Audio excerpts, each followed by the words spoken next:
राधे राधे दोस्तों, आपका स्वागत है हमारे लड्डू गोपाल चैनल पे। आप सभी को सफला एकादशी की हार्दिक शुभकामनाएं। आज के वीडियो में हम सुनेंगे सफला एकादशी व्रत कथा। महाराज युधिष्ठिर ने पूछा, हे जनार्दन, पौष कृष्ण एकादशी का क्या नाम है? उस दिन कौन से देवता का पूजन किया जाता है और उसकी क्या विधि है? कृपया मुझे बताएं। भक्त वत्सल भगवान श्री कृष्ण कहने लगे कि धर्मराज, मैं तुम्हें स्नेह के कारण तुमसे कहता हूँ कि एकादशी के व्रत के अतिरिक्त मैं अधिक से अधिक दक्षिणा पाने वाले यज्ञ से भी प्रसन्न नहीं होता हूँ। अतः इसे अत्यंत भक्ति और श्रद्धा से युक्त होकर करें। हे राजन, द्वादशी युक्त पौष कृष्ण एकादशी का महात्म्य तुम एकाग्रचित होकर सुनो। इस एकादशी का नाम सफला एकादशी है। इस एकादशी का देवता श्री नारायण है। विधि पूर्वक इस व्रत को करना चाहिए। जिस प्रकार नागों में शेष नाग, पक्षियों में गरुड़, सब ग्रहों में चंद्रमा, यज्ञों में अश्वमेघ और देवताओं में भगवान विष्णु श्रेष्ठ हैं। जो मनुष्य सदा एकादशी का व्रत करते हैं वे मुझे परम प्रिय हैं। अब इस व्रत की विधि कहता हूँ। मेरी पूजा के लिए ऋतु के अनुकूल फल, नारियल, नींबू, नैवेद्य आदि 16 वस्तुओं का संग्रह करें। इस सामग्री से मेरी पूजा करने के बाद रात्रि जागरण करें। इस एकादशी के व्रत के सम्मान यज्ञ, तीर्थ, दान, तप तथा और कोई दूसरा व्रत नहीं है। 5000 वर्ष तप करने से जो फल मिलता है उससे भी अधिक सफला एकादशी का व्रत करने से मिलता है। हे राजन, अब आप इस एकादशी की कथा सुनिए। चंपावती नगरी में एक महिष्मान नाम का राजा राज्य करता था। उसके 4 पुत्र थे। उन सब में लुम्पक नाम वाला बड़ा राजपुत्र महापापी था। वह पापी सदा पर स्त्री और वेश्यागमन तथा दूसरे बुरे कामों में अपने पिता का धन नष्ट किया करता था। सदैव ही देवता, ब्राह्मण, वैष्णव की निंदा किया करता था।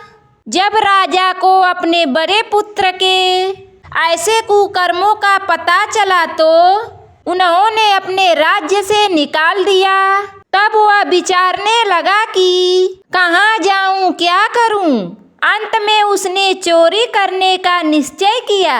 दिन में वह वन में रहता और रात्रि को अपने पिता की नगरी में चोरी करता तथा प्रजा को तंग करने और उन्हें मारने का कुकर्म करता। कुछ समय पश्चात सारी नगरी भयभीत हो गई। वह वन में रहकर पशु आदि को मारकर खाने लगा।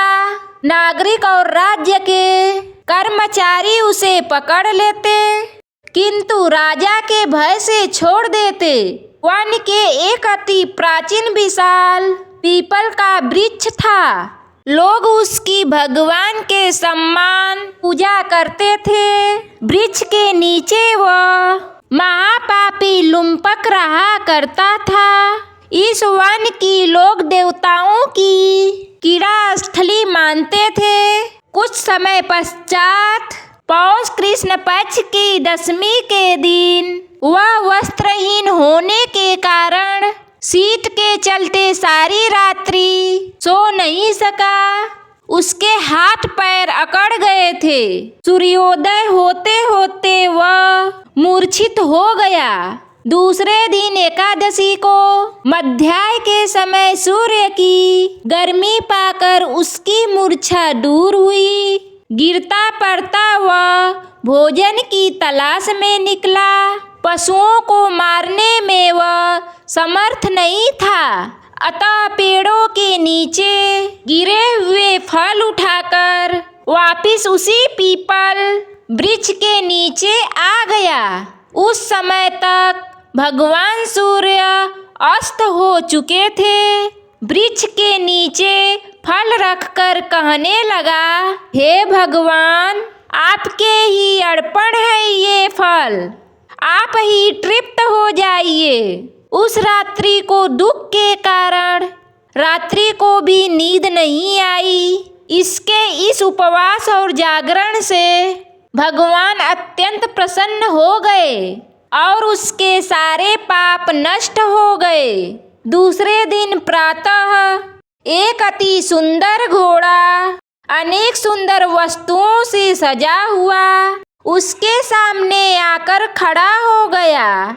उसी समय आकाशवाणी हुई कि हे राजपुत्र, श्री नारायण की कृपा से तेरे पाप नष्ट हो गए।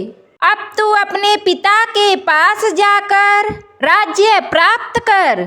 ऐसी वाणी सुनकर वह अत्यंत प्रसन्न हुआ और दिव्य वस्त्र धारण करके भगवान आपकी जय हो कहकर अपने पिता के पास गया।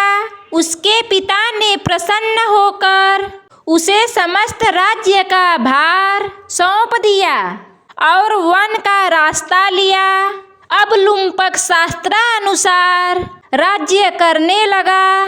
उसके स्त्री पुत्र आदि सारा कुटुंब भगवान नारायण का परम भक्त हो गया। वृद्ध होने पर वह भी अपने पुत्र को राज्य का भार सौंपकर वन में तपस्या करने चला गया और अंत समय में वैकुंठ को प्राप्त हुआ। अतः जो मनुष्य इस परम पवित्र सफला एकादशी का व्रत करता है उसे अंत में मुक्ति मिलती है।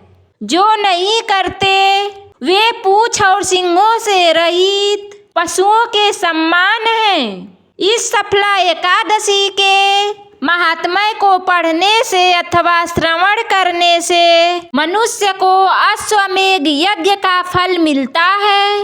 इस तरह सफला एकादशी की कथा समाप्त हुई।